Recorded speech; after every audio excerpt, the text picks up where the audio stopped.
storming bracket.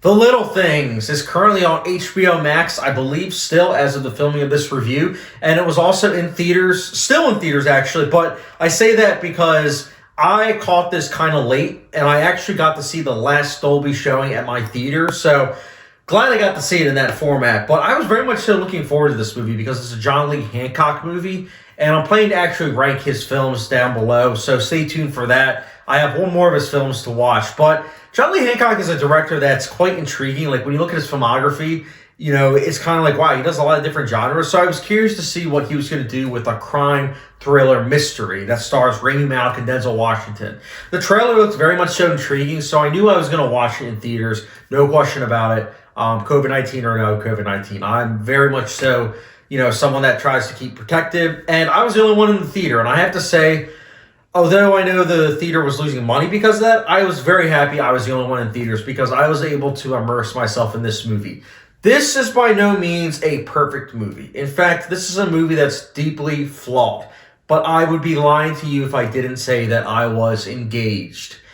I think that this movie has a very slow burn pace, and I think it's very effective because you really do dwell in the mood and the tone. The serious nature of the movie is something that I was able to really soak in, and I was constantly curious about what was going to happen, where this mystery was going to lead to.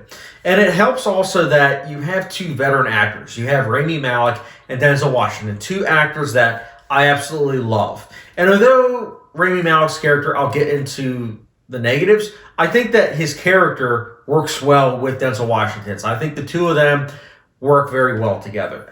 They are no Brad Pitt and Morgan Freeman from Seven, but they still do a solid job, and I enjoyed watching them.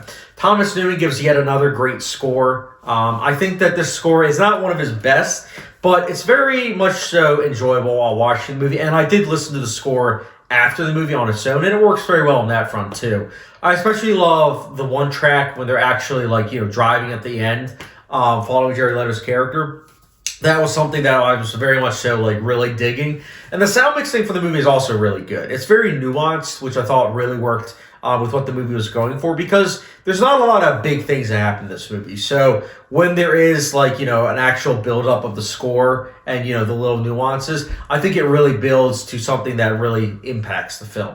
The other thing I wanted to mention is the opening scene. I think the opening scene really hooks you as a viewer. It really gets you wondering what's going to happen and where this opening scene is going to lead to really kind of build to those characters and how they're going to interact with the overall story.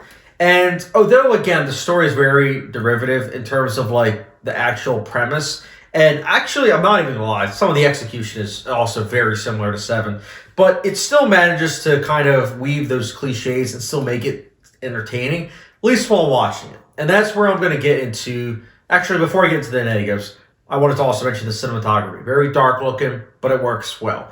Now I'll get into the negatives. So, I think that the thing is, I'm not going to want to watch this movie again, probably. Maybe another time, but I can't see myself watching this movie many, many times because it is a pale imitator of Seven.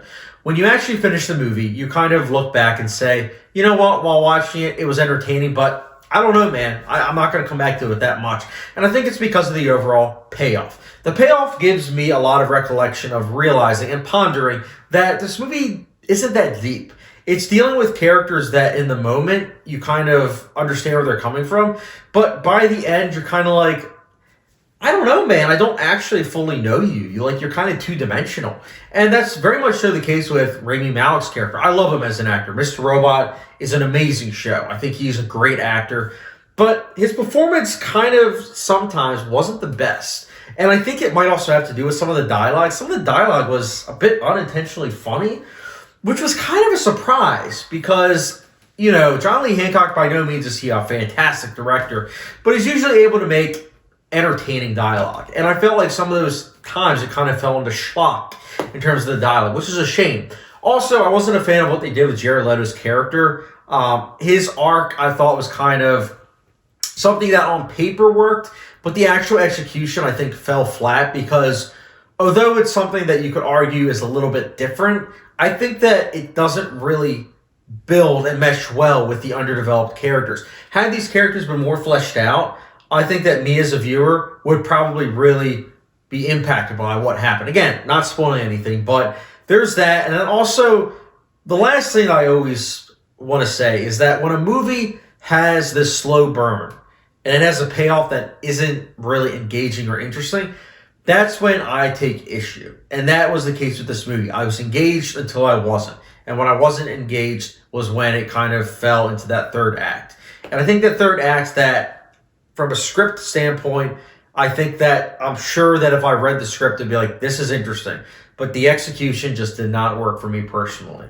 The other thing is, like I said, it's a pale imitator of Seven, among other movies. And, I'm going to take Seven in a heartbeat. For me, The Little Things, it's a movie that could have developed its characters better. It could have, gone a little bit further with trying to build themes and messages. But I will say it is a movie I'm going to give a light recommendation to because of the fact that I can't in good conscience say it's a bad movie. I can't.